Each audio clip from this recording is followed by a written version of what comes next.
Welcome. In this video, I'll show you how to fix OneDrive if it's not syncing on your Windows 11. Alright, if you find this video helpful, please leave a like and subscribe to the channel for more such tutorials. The first step, as you can see here, mine is already working. I just fixed it. So what you'll do is just go ahead over to your search bar and type down run. Okay. Once done, click on the run app like so, and it will open up this window. So what you'll do is just type down %local app data %. Okay. Now go ahead and type down /Microsoft /OneDrive again OneDrive small letters .exe.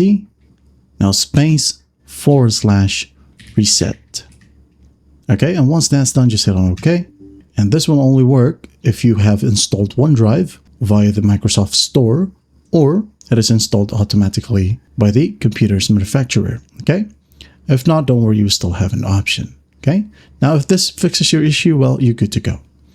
Now, another option is by finding the OneDrive application right here at the bottom right. Right click on it. Now go ahead and make sure that pause syncing is not active. Okay. Make sure that it is set to start syncing. Also, if that still won't work, right click on it again, click on the gear icon. Now go ahead and find settings.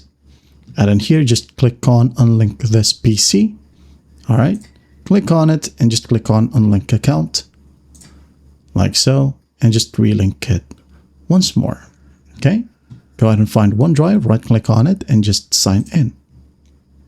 Okay, sign in with your OneDrive account, follow the setup process, and you should be good to go. All right. I hope this video helps, and I'll see you in the next one.